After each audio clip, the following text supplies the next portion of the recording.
Assalamualaikum warahmatullahi wabarakatuh. Perkenalkan, nama saya Sriwan Suciwati dengan NIM 17066241158 dari kelas S1 Akuntansi C 2024. Pada kesempatan kali ini, saya akan mendemonstrasikan cara mengerjakan uji regresi linear berganda serta menganalisis hasilnya. Sebelum masuk ke pengujian, penelitian ini memiliki judul pengaruh profitabilitas, likuiditas, dan ukuran perusahaan terhadap nilai perusahaan, ya, di mana variabel dependen atau Y adalah nilai perusahaan yang diukur dengan Tobin skew, lalu variabel independennya adalah ROA sebagai X1, DER sebagai X2, dan size sebagai X3. Untuk hipotesis simultan atau uji F-nya adalah untuk melihat apakah ketiga variabel X berpengaruh bersama-sama terhadap Y, sedangkan hipotesis parsialnya kita menduga ROA berpengaruh positif, lalu DER berpengaruh negatif, dan size-nya berpengaruh positif terhadap Tobin skew. Selanjutnya kita akan masuk ke cara pengerjaan uji regresinya. Dimana langkah pertama kita klik menu data di bagian atas, lalu pilih data analisis. Jika belum ada, kita perlu mengaktifkannya terlebih dahulu di menu Excel Add-ins. Nah, setelah jendela data analisis terbuka, kita pilih regression, lalu klik OK. Nah, setelah itu untuk input Y range-nya, kita blok seluruh data pada kolom Tobin skew dari judul sampai data ke 30. Nah, seperti ini. Setelah itu, untuk input X range-nya, kita blok sekaligus 3 kolom, yaitu ROA, DER, dan size. Sampai data ke 30 juga. Nah, karena tadi kita ikut ngeblok judul, pastikan centang pilihan labels. Lalu tentukan tempat, yaitu di output range. Nah, kita pilih tempatnya di sini.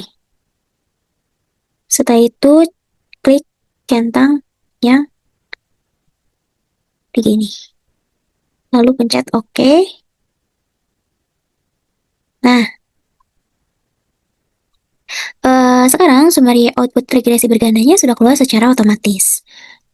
Selanjutnya kita akan lakuin interpretasi hasilnya. Dimana pertama,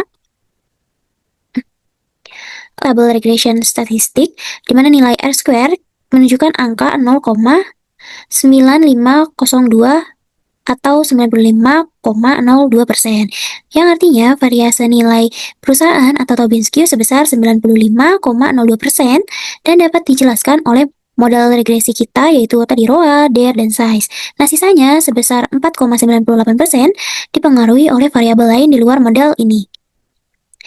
Yang kedua, kita lakuin uji F atau uji simultan pada tabel ANOVA. Nah, di sini terlihat nilai F hitung sebesar 165,37, yang mana jauh lebih besar dari F tabelnya yang sebesar 2,975. Selain itu, di sini terlihat nilai signifikan F-nya menggunakan notasi eksponen yang nilainya itu sangat kecil hingga mendekati 0. Nah, karena nilainya ini jauh di bawah 0,05, maka kesimpulannya tolak H0, yang artinya secara simultan atau bersama-sama profitabilitas, likuiditas, dan ukuran perusahaan itu berpengaruh signifikan terhadap nilai perusahaan. Nah, yang ketiga, kita susun persamaan regresi bergandanya berdasarkan kolom koefisien persamaan, yang dimana persamaannya adalah Y sama dengan minus 1,4863 plus 0,0895 X1 minus 0,1469 X2 plus 0,2179 X3.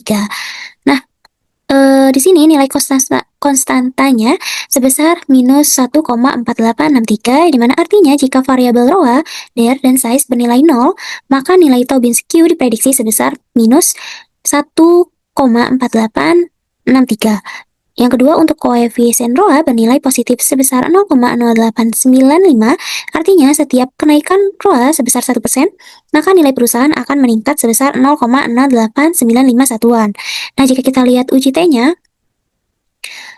di sini ROA nilai T hitungnya itu sebesar 17,49, di mana lebih besar dari T tabelnya yaitu 2,056 dengan p-value di bawah 0,5. Jadi ROA ini berpengaruh positif dan signifikan secara parsial. Lalu koefisien DER nilai negatif sebesar minus 0,1469, artinya setiap kenaikan DER sebesar 1 satuan, maka nilai perusahaan justru akan menurun sebesar 0,1469 satuan, di mana hasil uji T-nya menunjukkan T hitungnya itu sebesar minus 5,13 dengan p-value di bawah 0,05. Jadi DER ini berpengaruh negatif dan signifikan secara parsial. Untuk yang keempat, koefisien size, di mana bernilai positif sebesar 0,2179, yang artinya setiap kenaikan ukuran perusahaan ini memiliki satu satuan, maka nilai perusahaan akan meningkat sebesar 0,2179 satuan. Nah, di sini hasil UJT-nya itu menunjukkan T hitungnya sebesar 2,98 dengan p-value di bawah 0,05, jadi size-nya ini berpengaruh positif dan signifikan secara parsial. Dari seluruh rangkaian uji yang telah dilakukan, dapat disimpulkan bahwa baik secara simultan maupun parsial, seluruh variabel independen dalam penelitian ini terbukti memiliki pengaruh yang signifikan terhadap nilai perusahaan dengan arah hubungan yang sesuai dengan hipotesis awal. Sekian demonstrasi pengerjaan dan analisis data regresi dari saya. Wassalamualaikum warahmatullahi wabarakatuh.